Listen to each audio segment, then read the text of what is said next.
gelombang raksasa meluluh lantahkan pesisir Rusia. Tapi tunggu dulu, apakah ini hanya bencana alam biasa ataukah sebuah nubuat kuno yang akhirnya menjadi kenyataan? Dalam kitab Musarar Jayabaya, tertulis ramalan tentang kehancuran bangsa-bangsa besar dari utara yang ditandai oleh air bah. Apakah Rusia adalah yang dimaksud? Apakah dunia sedang memasuki siklus kehancuran yang pernah diperingatkan ribuan tahun lalu dari tanah Jawa? Ini bukan sekadar mitos. Ini bisa jadi awal dari sesuatu yang lebih besar. Pada suatu malam yang gelap dan dingin, tanpa peringatan berarti, gelombang raksasa menghantam pantai timur Rusia. Suhu yang ekstrem tidak menghentikan air laut menyapu desa-desa pesisir, menghancurkan rumah-rumah kayu, dan menyeret apapun yang ada di hadapannya ke dalam kekacauan. Rekaman warga memperlihatkan langit memerah, suara gemuruh menggetarkan bumi, dan dalam hitungan menit, lautan berubah menjadi monster yang tak terhentikan. Media internasional dengan cepat menyebut peristiwa ini sebagai tsunami kutub, sebuah fenomena yang langka dan mematikan. Tapi apa yang membuatnya lebih mencengangkan, bukan hanya dampaknya, melainkan sesuatu yang jauh lebih tua, sesuatu yang tertulis dalam nubuat kuno dari tanah jauh di selatan garis khatulistiwa tanah Nusantara. Di Jawa, berabad-abad yang lalu, seorang raja bernama Jayabaya menuliskan ramalannya. Ia menyebutkan bahwa suatu saat tanah di utara akan tenggelam dan dunia memasuki zaman kekacauan. Kata-katanya kini muncul kembali ke permukaan, menantang logika dan ilmu pengetahuan. Apakah bencana ini adalah pertanda atau kebetulan belaka?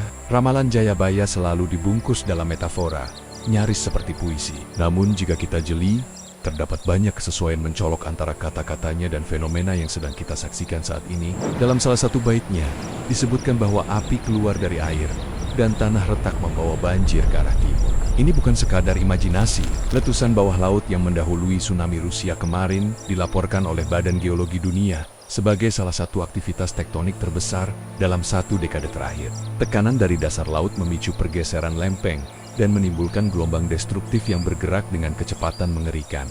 Apakah api dari air itu sebenarnya gambaran dari letusan vulkanik bawah laut, dan banjir ke arah timur merujuk pada gelombang tsunami yang menyeberangi Samudra Pasifik?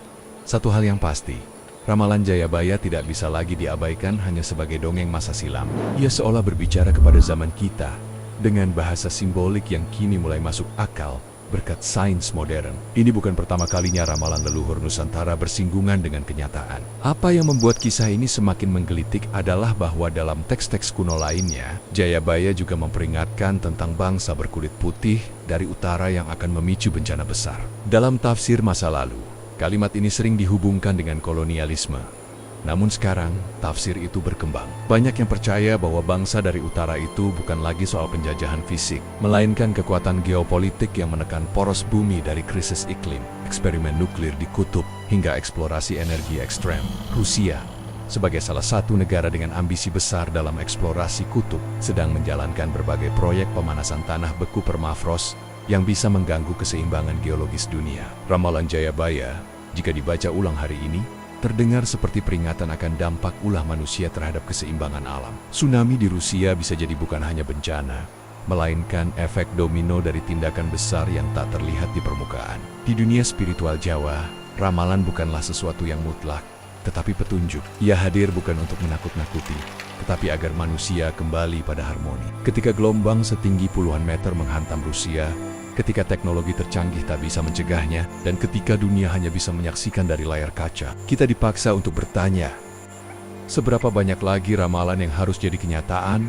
Sebelum kita mulai mendengarkan leluhur kita, Jayabaya bukan sekadar raja. Ia seorang penafsir zaman, seorang pemimpin spiritual yang konon mampu melihat alur waktu. Mitos mengatakan bahwa ia bisa menembus batas ruang dan menyampaikan pesan-pesan untuk generasi yang bahkan belum lahir. Maka pertanyaannya, mungkinkah ramalan berikutnya sudah mendekat? Beberapa peneliti budaya bahkan menyebut bahwa ramalan Jayabaya menyimpan kunci perubahan peradaban dunia. Ketika bumi berguncang 3 kali dan laut memakan daratan, itu diyakini sebagai simbol dari 3 bencana besar sebelum dunia memasuki zaman keemasan. Jika tsunami Rusia adalah salah satunya, apakah 2 lainnya akan segera datang? Apakah gunung-gunung di Samudra Pasifik yang kini aktif adalah bagian dari rangkaian itu? Di media sosial, banyak yang mulai menghubungkan bencana di berbagai belahan dunia, dari banjir di Cina, kebakaran ekstrem di Eropa, hingga tsunami dingin di Rusia dengan siklus yang dijelaskan Jayabaya. Terlalu banyak kebetulan, terlalu sinkron, dan terlalu cepat.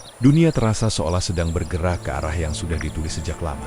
Kini, kita menghadapi dua pilihan, menertawakan ramalan, atau mulai melihatnya sebagai bagian dari kecerdasan spiritual leluhur yang belum kita pahami sepenuhnya. Video ini bukan untuk menyebar ketakutan, melainkan untuk membuka mata. Karena terkadang, kebenaran memang disembunyikan dalam bentuk dongeng, dan seperti tsunami yang datang tanpa suara, kebenaran itu bisa menerjang tanpa kita sadari. Jadi, setelah menonton ini, apakah kamu masih menganggap Jayabaya hanya seorang legenda?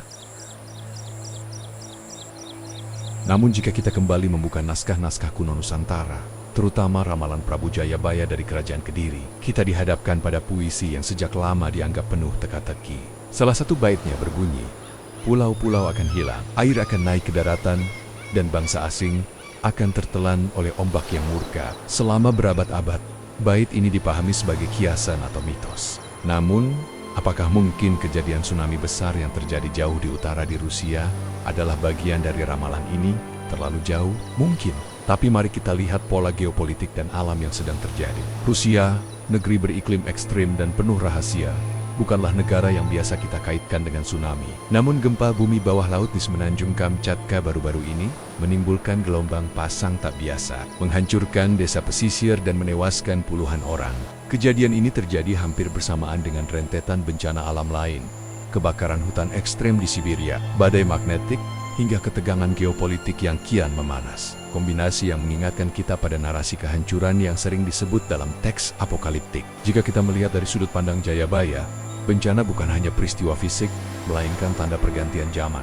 Dalam serat Jayabaya, disebutkan bahwa negeri besar dari utara akan terguncang dan bumi akan menuntut kembali keseimbangan. Kata utara yang disebut di sini sering diasosiasikan dengan bangsa besar berkuasa. Dan dalam konteks global, bisa saja itu merujuk ke Rusia sebagai salah satu kekuatan dunia yang kini mulai mengalami guncangan dari dalam dan luar, baik secara politik, ekonomi, maupun bencana alam. Dan apakah semua ini hanya kebetulan? Atau kita telah menutup mata terhadap naskah-naskah leluhur yang menyimpan pesan-pesan penting? Sejarah dan mitologi Nusantara terlalu kaya untuk diabaikan begitu saja.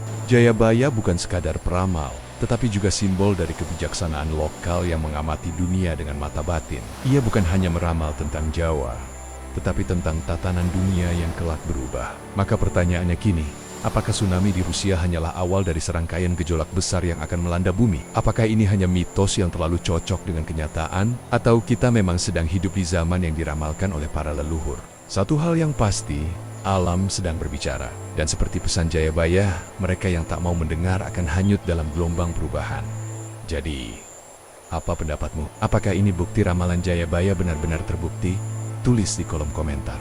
Jangan lupa like, share, dan subscribe untuk konten sejarah dan misteri lainnya dari sudut pandang Nusantara.